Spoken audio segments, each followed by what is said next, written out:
Manchester United 3, Leicester City 0, and honestly, that is one of the most refreshing games I've seen from Manchester United in a long time, and unequivocally our best game of the Premier League season so far. There is so much to talk about, but before I get into the game itself, I don't usually do this at the beginning of my videos. Please do me a huge favor. If you're a fan of my content, whether you interact with me on X/Twitter or other platforms, or here on YouTube, maybe you just watch my videos, please leave a like on the video. Please leave a comment if you wish to. And please subscribe to the channel if you haven't already. We are so close to the 1K mark, and it would mean the world to me if you guys could help me get over that line. So let's talk about Manchester United Football Club, because today, this was a really professional performance. That's the word I would use. I won't say it was entertaining, scintillating, attacking football, because it wasn't. It was very pragmatic, but it was effective. And that's the key thing for me today. That's the key identifying factor of why I am so proud of Manchester United this weekend, because we haven't been able to say that about a Manchester United team in such a long time.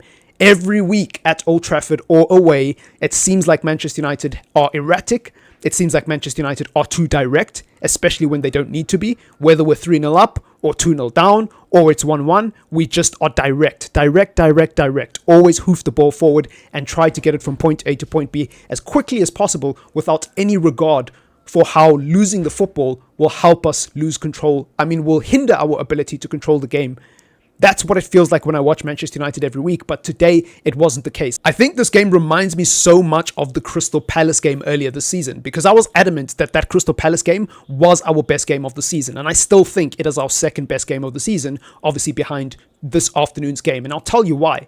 Like the Crystal Palace game, today's game was very controlled, very poised. On the ball, we weren't unnecessarily direct. We were direct when the space opened up in behind, and we actually had a pathway to play the long ball, but we didn't force it. We waited for those opportunities to open up. And when Leicester were penned back in their own half, we actually built up really well as a team and were able to create half chances.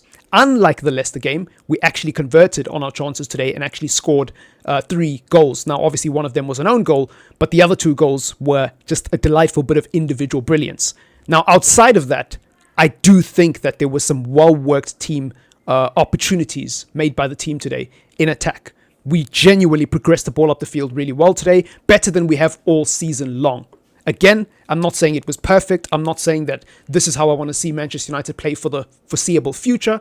But in the short term, under the circumstances, I am delighted with how we played today. And there isn't a better sending off for Ruud van Nistelrooy as caretaker manager today. He really got it spot on against Leicester City today. His subs were really good. Taking off Delo, taking off Rashford. I don't think either of them were particularly good. I think especially Delo, he got cooked today, if I'm being completely honest. So taking him off for Johnny Evans and obviously taking Rashford off for Garnacho, who would go on to score an absolute pearler of a goal, was a sensational substitution by Ruud van Nistelrooy and just excellent. I've got nothing bad to say about Ruud today. Starting Amad Diallo, also extra points. Amad Diallo was really good today. Again, I think for me, what I like about Amad Diallo so much is just how simple he keeps his game. He's not like Rashford and Garnacho, who every single time they get the ball, they're looking to take a man on. He understands that you don't need to do the same thing and rinse and repeat until it works. You can just lay the ball off 5 yards to your teammate and just recycle possession. He knows when to be direct and when not to be direct, if that makes sense. And that makes him kind of unpredictable, because there was a moment in today's game where he dribbled through the entire Leicester City defense and had a one-on-one opportunity, which you feel on another day he would be scoring. And he should be scoring that. That's the one element where I will criticize Amad Diallo, is that in terms of the goals and the assists, he needs to start contributing more in terms of the output. But outside of that, there are so many things that he brings to the team. There's so many redeemable qualities that he has as an attacker that, for me, are far more important than the goals and assists, because I believe he makes our team better. And if he's making our team better, then the goals and assists will come anyways, regardless of whether or not Amad is able to do it himself, because he's selfless. He creates so many opportunities and openings for other people with his close ball control, his ability to maneuver out of tight spaces, his ability to draw defenders out of their natural position and create space in behind for others, his intelligence, right? Knowing when to attack the space, knowing when to attack the man, and knowing when to just keep it simple and lay it off 5 yards. He's not like Rashford and Garnacho, who are just road runners, get the head down and try to dribble. Every single time. Either try cut in or go down the outside, but dribble until you eventually beat your man and put it in the top corner. He's not that type of player. He's not a percentage player who just waits for that one gilt-edged opportunity. He's efficient with the ball. He looks after possession. And that's why I love him. He demonstrated that so good today. He wasn't the only one. Mazraoui was also really good today. The cross he played in for the own goal, mwah, absolutely perfect. I feel blessed that I get to watch Mazraoui play, considering we paid barely anything for this guy. What was it, like 15 million? His price tag? An unreal bargain. So there was just so many decent individual performances again. I mean, it wasn't all perfect, like I mentioned, Rashford, Delo weren't good. Rasmus Højlund, boy, we need to have an uncomfortable conversation about this guy, because I see so much slander for Joshua Zirkzee, and Joshua Zirkzee is not only cheaper than Rasmus Højlund in terms of the transfer fee that we paid for him, but he's been here for a lot less time, and I don't see the same energy. People keep telling me Rasmus Højlund's a young player, we got to get behind him, we got to give him patience, we got to let him develop. Where's that energy for Joshua Zirkzee? Why do I see the very same people defending Rasmus Højlund? I nearly said Erling Haaland. Rasmus Højlund, why do I see the people defending him constantly berating Joshua Zirkzee? It's crazy. The hypocrisy in this fan base is crazy. And look, people might say I'm a bit of a hypocrite because I'm doing the same thing, but the difference is Rasmus Højlund has been here for a year. Joshua Zirkzee just got here. I was willing to give Rasmus Højlund the benefit of the doubt last season. That's the difference for me. This is Rasmus Højlund's second season, so I'm not going to view Højlund and Zirkzee the same because one just got here, the other's been here for a year. I expect more from the guy who's been here for a year, and I expect more from the guy that we paid 70 million for.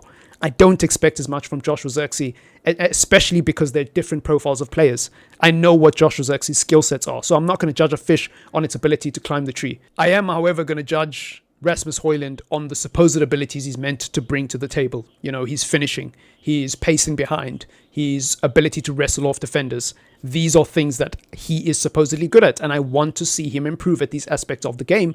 And also, I think it is fair to say that even if Rasmus Højlund is in the graveyard shift, because, Manchester United apparently don't create a lot of chances for their number nines, then the onus is on you as the number nine to get involved. You're a modern number 9. Figure it out. Drop deep into pockets of space and help your team progress the ball up the field. Don't just stand there being like, oh, well, I'm not getting service. No, get involved in the game. There is so much more to being a number 9 in the modern game than just putting the ball in the back of the net. So if you're not getting chances, find other ways to get involved in the game. And yes, most fans will not appreciate it. Yes, most fans will say, oh, but he didn't score. What is he doing? There's a lot of fans who will appreciate it. Fans like me who will see you actually, when we watch the game, making runs off the ball, getting involved, dropping deep, holding up play, linking up. We will see these intangibles and say, oh, even though he did not score, even though he did not get an assist, he did something productive to help the team progress the ball up the field, which led to a chance for someone else. It's not rocket science. Get involved in the game, and I don't see enough of that from Rasmus Højlund personally. That's just me. But anyways, this isn't meant to be a Rasmus Højlund hate video. This is meant to be a positive video about United. And speaking of positive performances, Casemiro, Ugarte, I love that pivot. I absolutely love that pivot. Again, it's not the ideal pivot. I obviously hope that in the future we move past this pivot. We maybe sign some more ball-playing midfielders who are better on the ball. But you know what? Even though Ugarte is not great on the ball, Casemiro being next to him kind of nullifies that. Now, Casemiro is not great on the ball, but I don't think he's terrible either.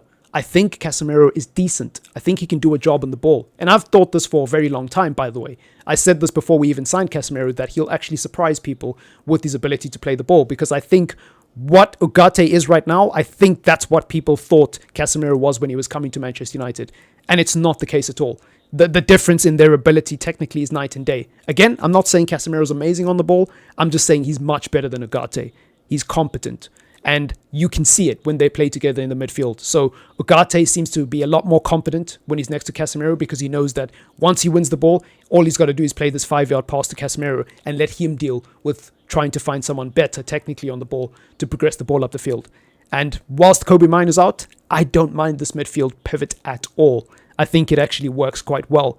And yes, Leicester City are a bad team, but you can only play what's in front of you at the end of the day. Usually, Manchester United don't control the game against teams like Leicester. Usually, we're sat here on this match reaction complaining about how we are not controlling the game, we're not being professional, we're not being decisive in the key moments, and it is a game of basketball, end-to-end stuff. That wasn't the case today, and that's improvement albeit against a lesser team in Leicester City.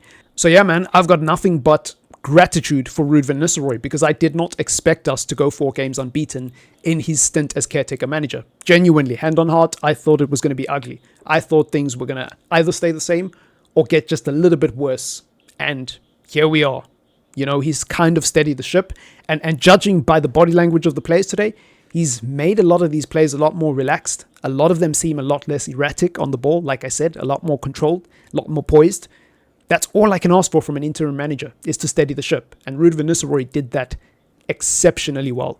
So, big up Ruud. If this is indeed your last game as Manchester United, not just Manchester United caretaker manager, but Manchester United staff member in general, big up Ruud, man. I wish him all the best. Nothing negative to say about him. It's been your boy Triple M. Let me know what you think in the comments down below about Manchester United as we head into the international break. Leave a like on the video, and of course, subscribe to the channel if you are new and if you did enjoy this video. Otherwise, it's been your boy Triple M. Peace!